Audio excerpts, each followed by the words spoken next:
오늘 말씀은 출애굽기 6장 14절에서 7장 7절입니다. 키워드는 하나님의 언약의 역사, 언약 역사의 연결고리, 그리스도의 피로 세운 언약입니다. 그들의 조상을 따라 집에 오르는 이러하니라. 이스라엘의 장자 르우벤의 아들은 한옥과 발루와 헤스론과 갈미니, 이들은 르우벤의 족장이요. 시므온의 아들들은 여무엘과 야민과 오앗과 야긴과 소알과 가나안 여인의 아들 사울이니, 이들은 시므온의 가족이요. 레위 아들들의 이름은 그들의 족보대로 이러하니 게르손과 고앗과 무랄이요.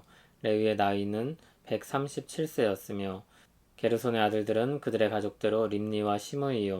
고앗의 아들들은 아므람과 이스할과 헤브론과 우시엘이요. 고앗의 나이는 133세였으며 무라리의 아들은 마을리와 무시니, 이들은 그들의 족보대로 레위의 족장이요. 아므람은 그들의 아버지의 누이 요게벳을 아내로 맞이하였고 그는 아론과 모세를 낳았으며 아므람의 나이는 137세였으며 이스할의 아들들은 고라와 네벡과 시그리요. 우시엘의 아들들은 미사엘과 엘사반과 시드리요.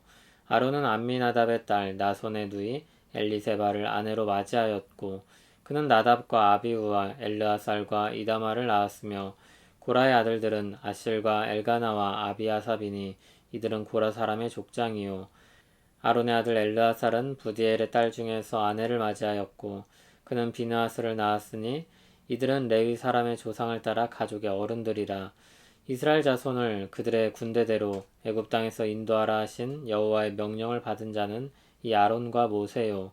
애굽 왕 바로에게 이스라엘 자손을 애굽에서 내보내라 말한 사람도 이 모세와 아론이었더라.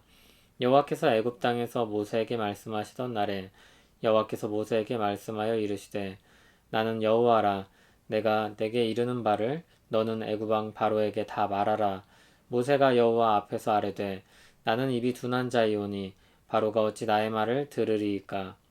여호와께서 모세에게 이르시되, 볼지어다 내가 너를 바로에게 신같이 되게 하였은즉 내 형 아론은 내 대언자가 되리니, 내가 내게 명령한 바를 너는 내 형 아론에게 말하고 그는 바로에게 말하여 그에게 이스라엘 자손을 그 땅에서 내보내게 할지니라. 내가 바로의 마음을 완악하게 하고 내 표징과 내 이적을 애굽 땅에서 많이 행할 것이나 바로가 너희의 말을 듣지 아니할 터인즉 내가 내 손을 애굽에 뻗쳐 여러 큰 심판을 내리고 내 군대 내 백성 이스라엘 자손을 그 땅에서 인도하여 낼지라.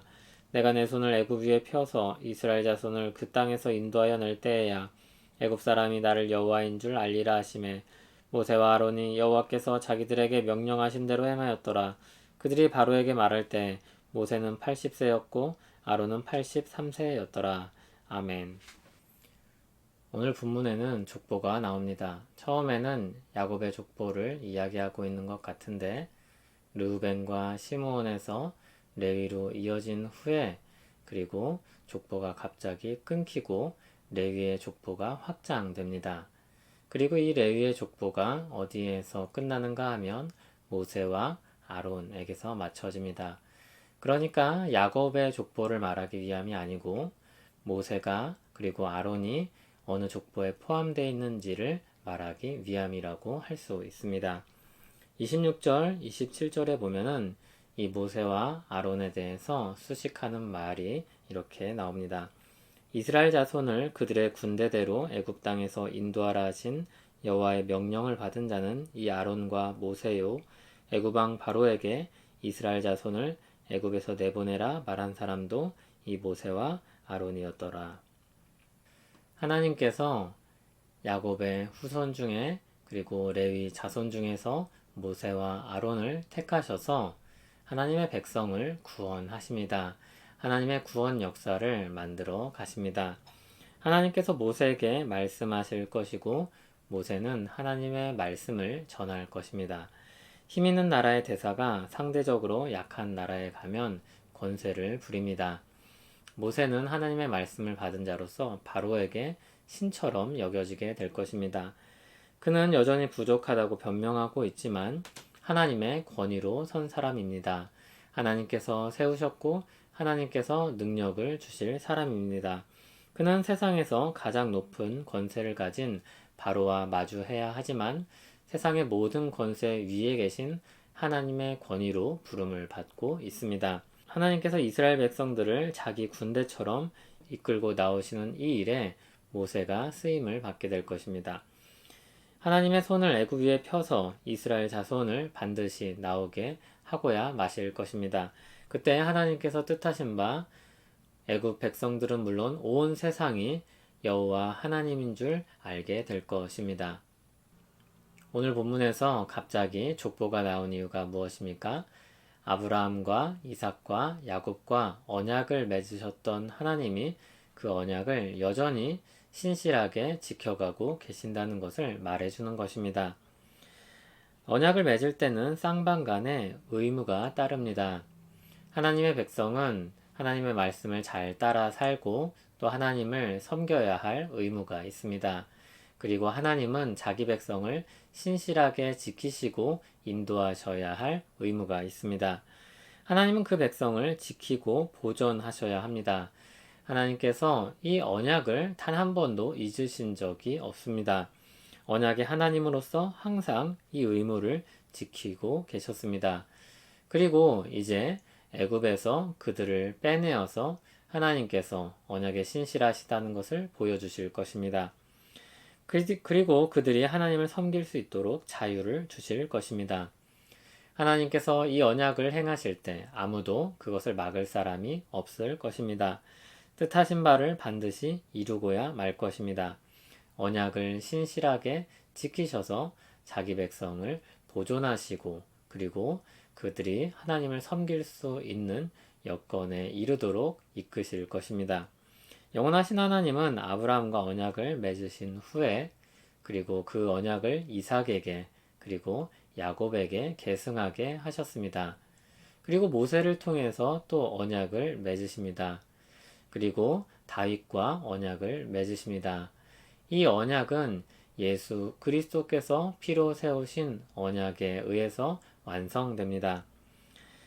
주님의 피로 맺은 새 언약의 백성들은 이렇게 긴 역사를 통해서 하나님께서 언약을 맺으시고 그것을 얼마나 신실하게 지켜가셨는지를 보게 됩니다.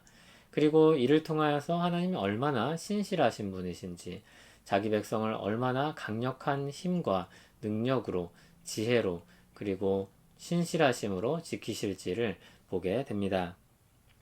그리스도의 피로 세우신 언약은 아무도 깨뜨릴 수 없을 것입니다. 신실하신 하나님께서 자기 백성을 지키시기 위해서 어떤 일을 행하셨는지 보시기 바랍니다. 하나님은 자기 백성에게 한없이 은혜로우시며 자비로우시지만 자신을 대적하는 적들을 향해서는 얼마나 철저하고 무섭게 심판하시는지 모릅니다. 하나님은 온 세상의 주권자이시며 악을 반드시 심판하시는 심판자이십니다. 애굽이 아무리 강력한 나라일지라도 하나님께서 행하시는 일을 막을 수 없었습니다. 누구나 한 번쯤 약속을 해보았을 것입니다. 믿을 수 없는 사람과의 약속은 어떻습니까? 항상 불안하고 걱정이 됩니다. 그러나 믿을 만한 사람과의 약속은 어떻습니까? 무엇을 맡겨도 안심이 되죠. 편안히 마음을 가질 수 있습니다. 하나님은 긴 언약의 역사를 통해서 하나님이 얼마나 믿을 만한 분이신지, 얼마나 신실한 분이신지 우리에게 보여주고 계십니다. 그리스도 안에 있다는 것이 그러면 얼마나 큰 복인지 또 우리는 새기게 됩니다. 그리스도의 피로 세운 언약이 우리에게 얼마나 큰 은혜요, 복인지를 생각하게 됩니다.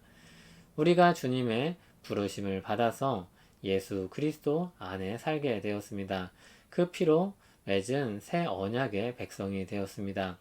우리가 하나님의 보살핌을 받는 백성임을 기억하며 오늘 하루 또 힘을 내어 살아가길 소원합니다. 하나님께서 신실하게 언약을 이루어 가신 역사를 봅니다. 은혜로우시며 자비하시고 변함없으신 주님을 기억하고 감사하며 찬송합니다. 그 신실하심으로 오늘 우리를 붙잡고 계시며 그 은혜로 우리를 인도하시는 줄 믿습니다. 오늘도 그 은혜 안에 살게 하시며 주님께 영광 돌리게 하옵소서. 예수님 이름으로 기도합니다. 아멘.